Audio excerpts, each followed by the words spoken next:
Depuis que Donald Trump a pris le pouvoir, les Européens sont en train de comprendre que le jeu a changé.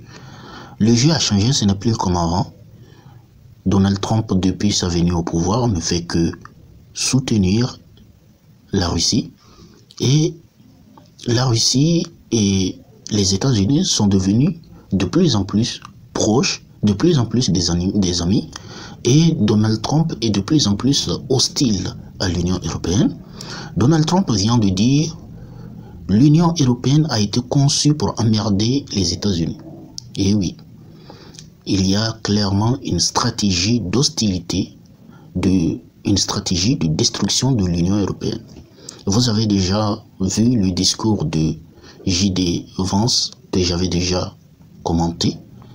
Et ces derniers temps, Donald Trump est en train de partir dans le but de détruire l'Union européenne.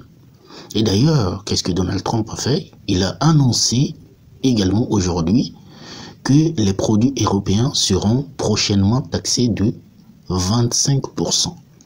Waouh!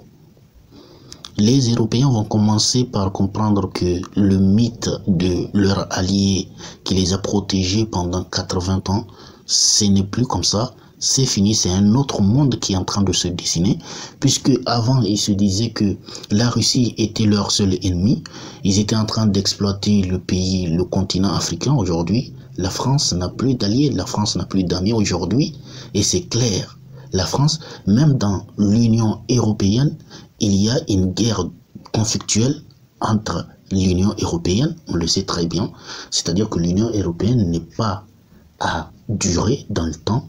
Ça va tôt ou tard s'effriter, ça va tomber tôt ou tard, parce que déjà, il y a une guerre de conflictualité. Qui sera le leader? Parce que la France veut être le leader. Si vous voyez la France prendre la parole, organiser des conférences, organiser, aller rencontrer Donald Trump, tout ça c'est un jeu, c'est un plan pour se placer en tête, pour faire le leader, alors que l'Allemagne se croit aussi le leader de l'Union européenne. Donc déjà, il y a cette guerre conflictuelle dans l'Union européenne. En plus, comme vous le savez, il y a aussi une différence totale entre ceux qui sont, par exemple, la France et les autres, et Viktor Orban et Robert Fico, qui eux aussi sont pro-russes. Donc ça veut dire qu'il y a vraiment quelque chose qui ne va pas ces derniers temps. Et encore une fois, qu'est-ce qu'on dit? Comme je viens de le dire, Donald Trump dit encore, qu'est-ce qu'il dit encore? Il dit que l'Ukraine devrait oublier, au fait, son entrée.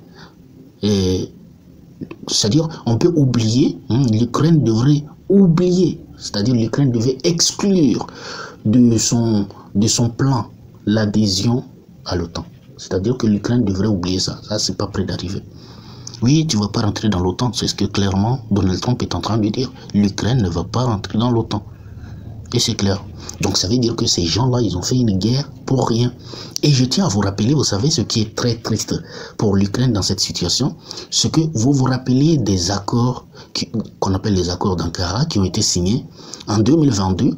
C'est-à-dire que ces accords qui ont été présentés par la Turquie, qui sont des accords de paix présentés par la Turquie en 2022, qui normalement allaient éviter l'Ukraine et la Russie d'entrer en guerre, qui allait éviter des milliers de morts. Ben cet accord, c'est ce même accord que Donald Trump est en train de faire signer à la Russie et à l'Ukraine. C'est-à-dire que, qu'est-ce qui se passe? Les Ukrainiens, ils ont refusé un accord en 2022 qu'ils pouvaient signer, et Boris Johnson est allé manipuler Zelensky en lui disant de ne pas accepter l'accord et que eux ils allaient lui fournir les armes, etc., d'aller faire la guerre. Et après cela, après combien d'années? Après 3 ans de guerre, l'Ukraine a perdu des territoires.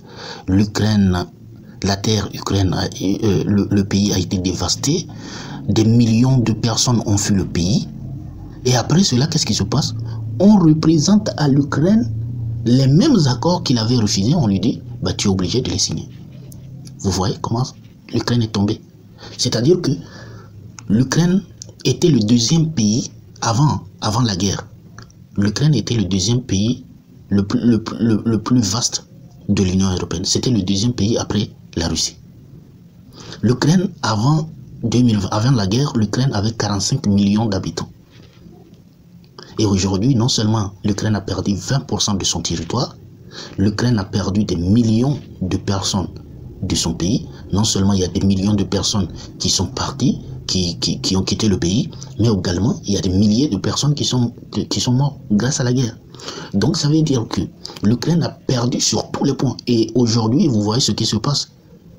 Les terres rares, Donald Trump veut prendre les terres rares. C'est-à-dire que l'Ukraine n'a plus rien. L'Ukraine a tout perdu aujourd'hui.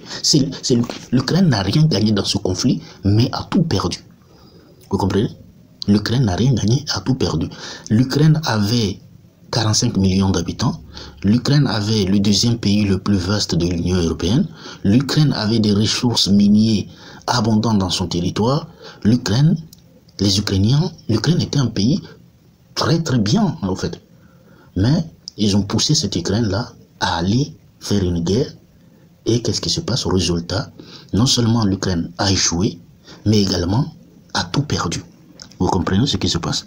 Et non seulement il a tout perdu, mais il n'a même pas le droit à quelque chose, puisqu'il ne rentre même pas dans l'OTAN.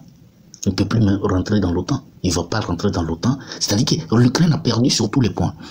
Et qu'est-ce qu'on entend aujourd'hui? Encore une nouvelle. On nous dit fermement et immédiatement, l'UE menace les États-Unis si Trump impose les nouveaux droits de douane. Donc ça veut dire que l'Union européenne se dit, si Trump met des droits de douane de 25%, il va répliquer. Mais nous savons très bien qu'ils ne vont rien faire. Parce que les États-Unis ont plusieurs moyens de les calmer et de les menacer. Par exemple, si vous me taxez, je me retire de l'OTAN. D'ailleurs, c'est un désir que Trump avait depuis son premier mandat, de se retirer de l'OTAN. Alors que si les États-Unis se retirent de l'OTAN, l'OTAN n'est rien, tout simplement. Parce que l'OTAN, c'est les États-Unis. Encore, il y a cette députée qui dit les États-Unis aujourd'hui ne sont plus nos alliés. Oui, les États-Unis ne sont pas vos alliés, Madame Valérie. Ouais, les États-Unis ne sont pas... Les États-Unis cherchent leurs intérêts. Eh oui. Henry Kissinger disait que c'est très dangereux d'être un ennemi des États-Unis. Mais être son ami est fatal. Oui. Les États-Unis n'ont pas d'amis. Ils n'ont pas d'alliés. C'est vous qui vous êtes inventé ces termes de alliés. Les États-Unis n'ont pas d'alliés. Henry Kissinger disait être l'ennemi des États-Unis est dangereux, mais être son allié, être son ami est fatal. Et c'est ce qui vous arrive aujourd'hui, c'est fatal. Et oui, l'Union européenne ne peut rien faire sauf à tourner en rond. Oui, les États-Unis nous ont trahis. Donald Trump est manipulé par Vladimir Poutine. En tout cas, c'est ce qui se passe aujourd'hui, c'est votre réalité. Si vous avez aimé ces petites informations, n'oubliez pas de liker, de partager. On se